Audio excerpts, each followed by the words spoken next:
बिस्मिल्लाहिर्रहमानिर्रहीम अस्सलाम वालेकुम दोस्तों। उम्मीद लरम तासुर जोड़ और खुशहाल आवे और ژوند په موضوع पे दोस्तों منصرنا ډیره زیاته دردناکه واقعه را مخته شوې ده چې یو بدبخته ظالم زوی خپل سکا پلار ډیره زیاته بے دردۍ سره قتل کړو. ولې قتل کړو؟ واجه سوا ګناه سوا دوستان دې باره کې څه ټول معلومات دی ویډیو کې شریکام او که تاسو ټول معلومات باندې ځان خبرول غواړئ مونږ ویډیو ځان سره تر اخره پورې وګورئ او کوم ملګری مونږ په چینل باندې نوی دي هغه ته مونږ چینل مخه ځان سره سبسکرایب کی ټلې نشان دی وای تاکي مونږ راتلونکي معلوماتي ویډیو تاسو ته اسانه سره ملاوي شي. دوستانو دا واقعیا د منصره ده چې یو بدبخته او ظالم زوی خپل سکا پلار حلال کړو.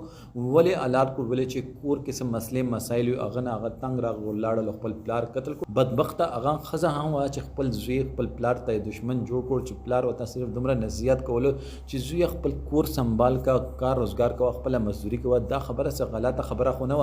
انسان په ژوندۍ کې یو کاس ته چې هغه په کامیابی باندې خوشحالي کوي هغه پلار وي او هغه پلار چې کله د زمن ستر چې هغه پلار وته نصیحت وکړي چې زوی په مزدوري باندې بدرون وي او مزدوري باندې به تا مستقبل خوي ما خپل ژوند تیر کړی دی هغه زوی را پسې او چړه راخلی او هغه پلار قتل کوي. دوستانو دا مونږ لپاره لمحه فکریه ده چې یو نصیحت چې دا هغه مونږ ته نن سبا زار لګي چې د پلار ته نصیحت ولې وکړو. نصیحت هم نن سبا ته چاته نشو کول او خو خواړو چاته کول چې کوم ځای کې چا سره خو وکړو نه هغه د بادوت امید لره خو چې ایو ځای کې داسې یو رشتہ پکې راشي چې هغه پلار او زوی رشتہ وي او یو پردې خزه چې وي هغه دریم ګړه چې پکې راغلی وي هغه داسې یو لوبه جوړه کی چې هغه پلار او زوی خپل کیسه دشمن کی حالانکه هغه دشمنی پلار خپل ځای باندې خلک یوي زوی چې دا هغه کې برداشت کوي او هغه خزه چې دا غوګونه خوري هغه دومره بلډ پريشر هاي چې هغه لاړ چې خپل پلار چې دا هغه حلال کی چړه راوخلی نه هغه نه بعد اوس جاړي چې ما ډیره زیاته غلطي وکړه. دوستانو د پلار هغه یو کاس د چې تاسو په خوشاله باندې خوشحال وي تاسو په ترقی باندې خوشحال وي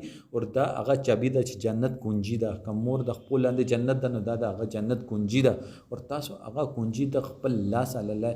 دوستانو داسې کاسته عبرتناک کا سزا ورکول پکار ده چې نور موږ معاشره کې به داسې چا جرأت نه کیږي چې خپل پلار ته لاس اچي. دوستانو دې باره کې تاسو څه خیال د خپل کمنټ سیکشن کې خپل رائے اظهار ضرور وکړئ. السلام.